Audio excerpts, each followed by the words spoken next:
जे यीशु, वो वचन आदि में था, वह मनुष्य बनकर हमारे बीच में रहा। दूत संवाद या एंजलिस में हम इसी के बारे में मनन चिंतन करते हैं।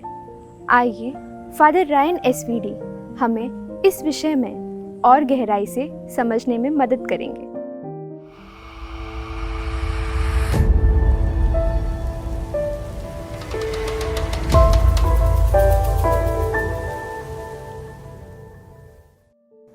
एंजलुस या दूत संवाद उस पवित्र घटना की याद दिलाता है जब स्वर्गदूत महादूत गाब्रियल माता मरियम के सामने उपस्थित होकर उन्हें यह संदेश सुनाया कि ईश्वर ने मरिया को एक विशेष वरदान दिया है और एक विशेष मिशन कार्य के लिए उन्हें चुना है।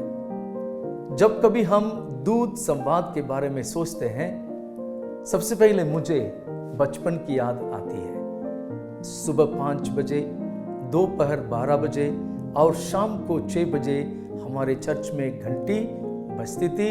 जहां कहीं हम थे, तुरंत हम उधर खड़े हो गए, अपने आंखें बंद कर दी और हाथों को जोड़कर उस प्रार्थना को हमने किया जिसको हम दूत संवाद कहते हैं। दूत संवाद हमें मुक्ति विधान को याद दिलाता है। मुक्ति विधान 2 भागों में हम बांट सकते हैं, पुराने विधान की घटनाएं और नए विधान की घटनाएं। नए विधान की घटनाएं इस दूत संवाद के साथ ही शुरू होता है।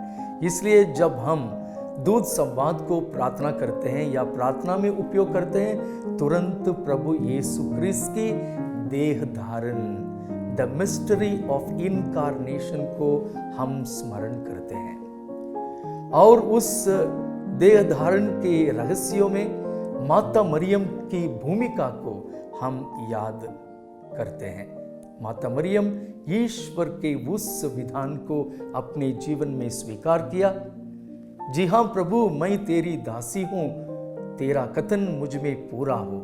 जिस प्रकार माता मरियम ने उस ईश्वर के विधान को अपने जीवन में कार्यान्वित करने को सहमति दी, ठीक उसी प्रकार हम भी इस प्रार्थना को करते समय ईश्वर के विधान को, मुक्ति विधान को याद करके ईश्वर की इच्छा को हमारे जीवन में कार्यान्वित करने की कोशिश करते हैं।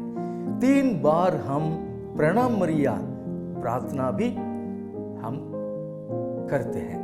वह प्रणाम मरिया पुनः एक बार उस दूत संवाद को, और दूत संवाद के बाद माता मरियम अपनी कुटुंबिनी एलिजाबेथ से मिलने के लिए गई थी, उस घटना को हम एक साथ जोड़कर ये प्रणाम मरिया को हम कहते हैं। यह प्रणाम मरिया एक ऐसी एक प्यारी प्रार्थना है जो माता मरियम और हमारे बीच में जो संबंध है, एक माता और एक बेटा या बेटी के बीच में जो संबंध है, रिश्ता है, उस रिश्ते को कायम रखता है।